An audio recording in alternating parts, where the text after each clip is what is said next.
दोस्तों, जो देश भर में इस वक्त चर्चा है वो वक्फ बिल को लेकर। वक्फ बिल को लेकर विवाद भी है और विरोध भी। और इस सब के बीच में सरकार ने संसद के बजट सेशन में इसे पेश की। और इस पेश होने के साथ ही अगर इससे पहले देखें तो 8 अगस्त 2024 को ये बिल लोकसभा में संसदीय कार्य और अल्पसंख्यक कल्याण मंत्री हैं किरण रिजिजू, उन्होंने पेश किया था। और उस वक्त जब हंगामा हुआ तो इसे जेपीसी में भेज दिया गया। जेपीसी की अध्यक्षता जगदम्बिका पाल ने की। और इस समिति की रिपोर्ट आने के बाद संशोधित बिल को कैबिनेट से पहले ही मंजूरी मिल गई। अब कुछ सवाल ये उठते हैं कि आखिर ये जो बिल है, ये वक्फ के जो नई बिल है, वक्फ संशोधन बिल, उस पर सरकार का कहना है कि संशोधन बिल में वक्फ की संपत्ति से जुड़े विवादों को सुलझाने का अधिकार मिलेगा और इसके अलावा संपत्तियों का बेहतर इस्तेमाल हो सकेगा। मुस्लिम समाज की महिलाओं को भी फायदा मिलेगा। तो कांग्रेस की जो समाजवादी पार्टी है और एआईएमआईएम है, इसके अलावे मुस्लिम संगठन इसका विरोध कर रही है। आरोप लग रहा है कि वक्फ के संपत्ति छीनने की तैयारी है। ऐसे में जो सवाल है वो सवाल ये कि पहले और अब वक्फ बिल में क्या सब बदलने वाला है, नया अंतर क्या आ जाएगा।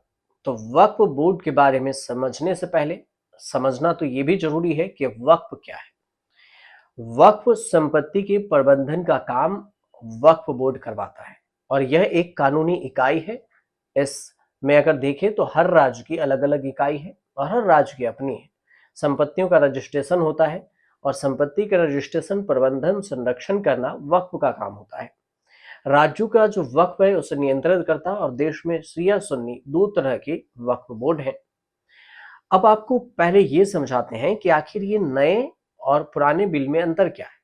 पहले जो बात हो रही थी संपत्ति पर दावा, सबसे पहली बात, इसके अंतर्गत अब जो पहले देखे तो धारा 40 के तहत धारा 40 को खत्म किया जाएगा और इससे रेवेन्यू कोर्ट हो या फिर सिविल कोर्ट हो, हाई कोर्ट हो, इसमें अपील करने की बात होगी। और वक्फ की संपत्ति जो घोषित करने की अनुमति थी वो ट्रिब्यूनल के पास पहले हुआ करती थी, जो कि अब ऐसा नहीं होगा कि ट्रिब्यूनल ही सब कुछ सर्वे सर्वा नहीं होगा, इसका कोर्ट में भी फैसला हो सकेगा।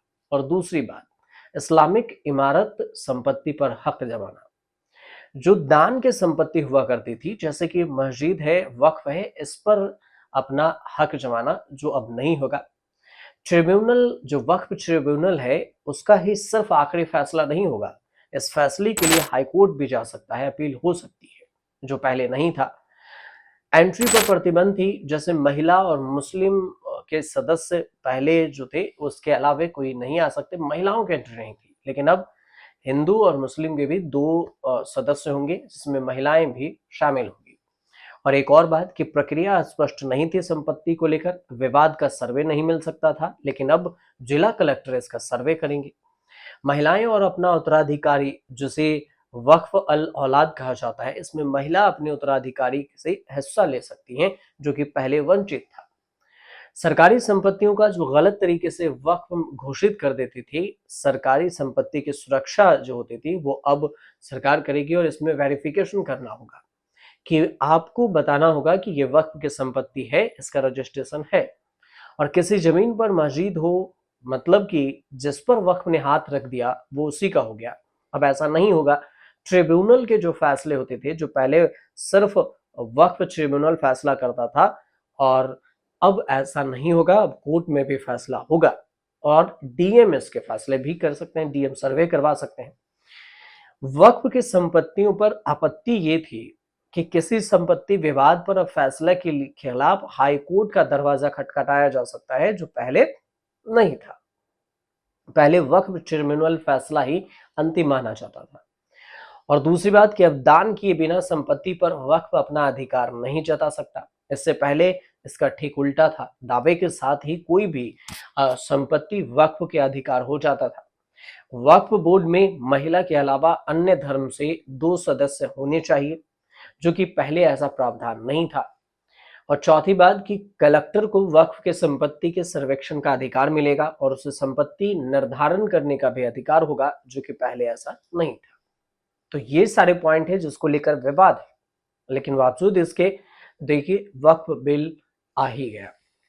अब अगर देखा जाए तो बीजेपी के सांसद जगदम्बिका पाल की अगुवाई में जेपीसी में 14 संशोधन के साथ अपनी रिपोर्ट संसद में पेश की। विपक्ष की ओर से जो 44 संशोधन थे, जेपीसी ने उसे खारिज कर दिया। वक्फ अधिनियम के जो सेक्शन 40 है, इस पर बहस छिड़ी हुई है। इसके तहत बोर्ड को रीजन टू बिलीव शक्ति दी जाती थी, और अगर बोर्ड का मानना है कि कोई संपत्ति वक्फ की संपत्ति है तो खुद से जांच कर सकती थी और वक्फ होने का दावा पेश कर सकती थी। और अगर संपत्ति में कोई रह जाता है, बंटवारे की बात रह जाती है, आपत्ति होती है, तो वक्फ ट्रिब्यूनल के पास ही मामला जा सकता था। ट्रिब्यूनल के जो फैसले हैं उसके बाद कोई ऑप्शन नहीं था, जो कि अब हाई कोर्ट जा सकता है, रेवेन्यू कोर्ट जा सकता है। लेकिन सरकार ने जो इस विवाद पर तर्क दिया, सरकार और विपक्ष का तर्क, सरकार का तर्क है कि 1995 जो वक्फ अधिनियम से जुड़ा हुआ मसौदा था, विधेयक था, इसमें वक्फ बोर्ड के अधिक अधिकार थे। 2013 में संशोधित किया गया, बोर्ड को असीमित स्वतंत्रता दे दी गई। सरकार का कहना है कि वक्फ बोर्ड पर माफियाओं का कब्जा है। तो सरकार ये भी कहती है कि संशोधन से संविधान के किसी भी अनुच्छेद का उल्लंघन नहीं है। अब इससे मुस्लिम महिलाएं और बच्चों का भी कल्याण होगा। तो वहीं पर देखें तो ओवैसी ने, असदुद्दीन ओवैसी ने सरकार को मुसलमानों का दुश्मन बता दिया। कांग्रेस इसे संविधान का उल्लंघन, और मायावती ने कहा कि संकीर्ण राजनीति है और छोटे ये राष्ट्र धर्म की बात कर रहे हैं और इससे ज्यादा कुछ नहीं। तो ये कुल मिलाकर देखें तो जो वक्फ को लेकर विवाद है, उसमें मेन मुख्य पॉइंट हमने आपको बताए। आपको अगर अच्छे लगे तो हमारे चैनल से जुड़िए, सब्सक्राइब कीजिए, शेयर कीजिए और कमेंट कीजिए।